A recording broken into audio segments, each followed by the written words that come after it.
Hey guys, welcome back to another edition of First Chapter Friday.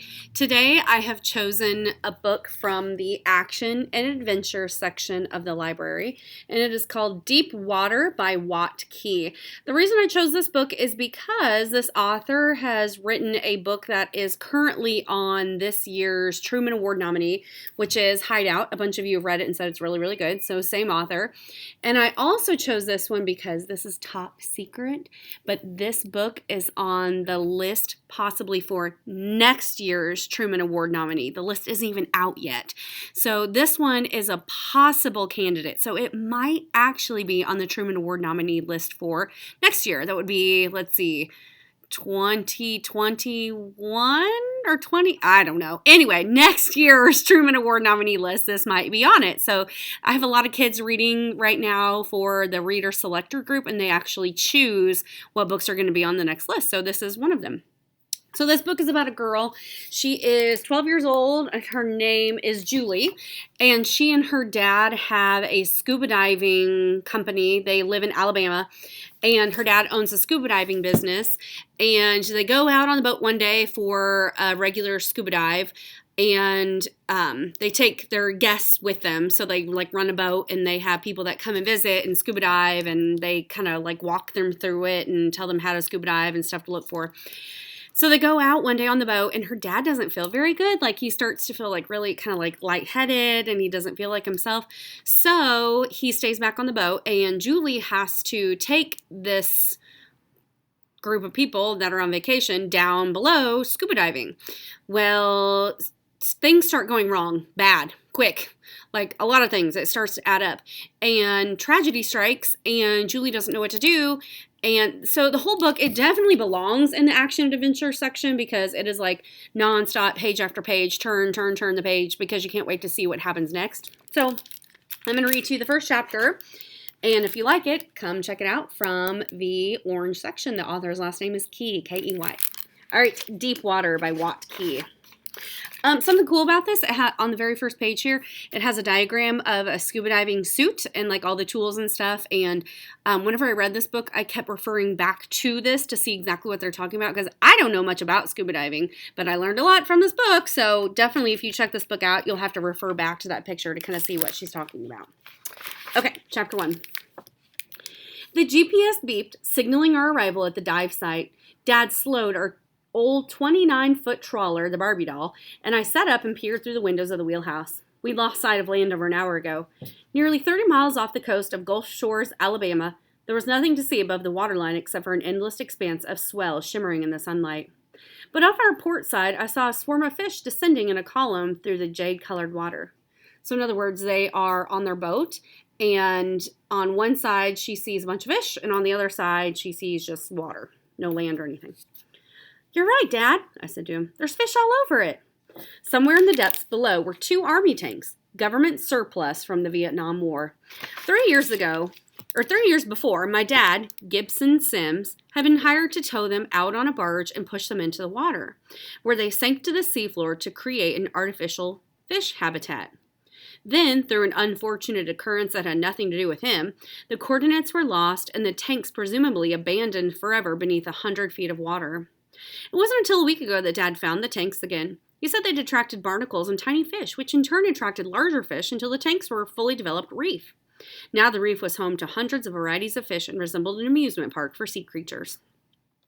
So in other words, 2 Army tanks, they intentionally sunk them, put them in the water so that the fish would swim through it and kind of create a fake reef and be a habitat for the fish to live in. So they meant to do that, and her dad was in charge of getting them down there. And so now they've gone back to visit them. I was eager to see the reef, but most important to me that day was knowing these tanks could save Dad's charter business. We needed to make sure our clients, Hank Jordan and his son Shane, had a good dive and told others about it. "Yep," Dad said under his breath. "They'll get their money's worth." I sensed he was nervous, too. He knew as well as I did how important this dive was.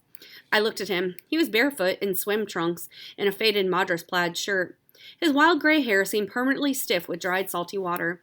His face was a little sunburned, but he was still fresh and youthful looking, like a boy trapped in a middle-aged body. He was a big bear of a man, but he often reminded me of an overgrown kid. And despite the family and financial problems we'd left ashore, I felt proud of him for the first time in a really long time. Just the anticipation of a scuba dive can melt your worries away, and once you descend into the blue-green depths, it seems the rest of the world doesn't even exist. I feel like an astronaut drifting in silent, immense space. Only this space is not dark and empty, but full of colorful sea life. Nothing compares to the thrill and peacefulness of hanging weightlessly in this mysterious world of exotic creatures. Dad glanced behind us, making sure our clients were still seated on the back deck. The location of the tanks was a valuable secret, and he didn't trust them to keep their eyes off our navigation equipment. Those two were about as difficult as they came. Both Mr. Jordan and Shane spoke to us rudely. They didn't listen to advice and were always arguing with each other. Dad was still stewing over Mr. Jordan insulting his charter operation that morning and looking down on me like a 12-year-old girl who had no place on a boat. Normally, he would have told them to take their business elsewhere, but today they were paying nearly 4 times our usual rate, and we needed the money. I don't think they can see the GPS from back there, I assured Dad. He frowned doubtfully and wiped his forehead again with a hand towel. How do you feel? I asked.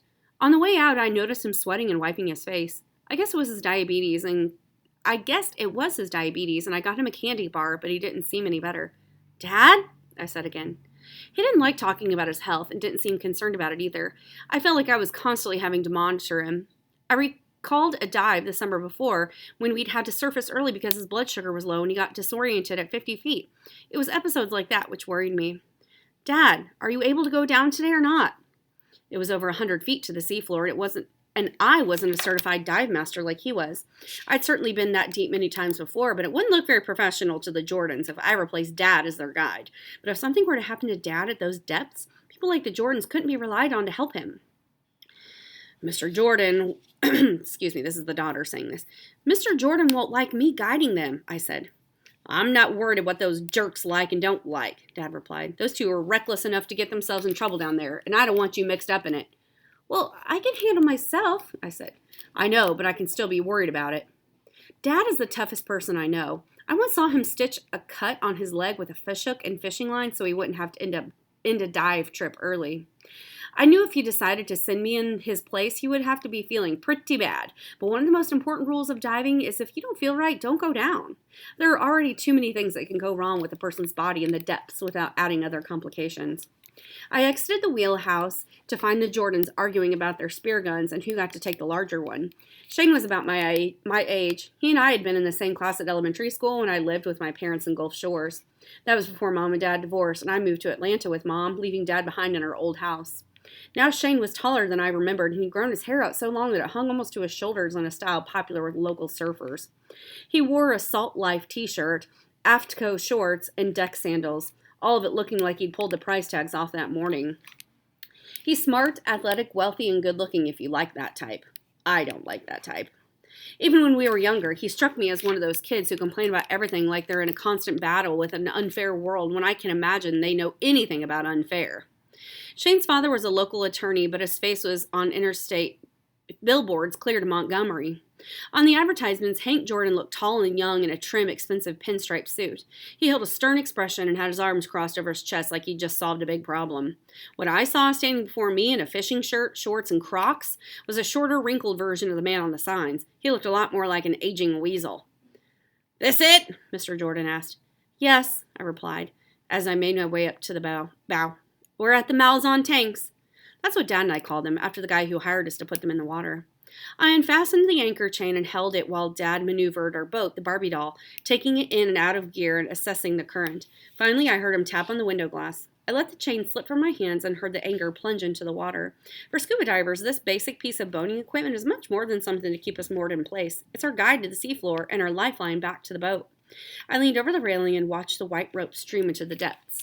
The visibility was decent, but the current was strong up top. I hoped it wasn't as swift down below. That's one problem with scuba diving. You don't really know what dangers you're up against until you're deep into them. All right, that is all for Chapter 1. If you would like to read this book, come to the library, go to the Action and Adventure section, and look for KEW for Watt Key. See you next week.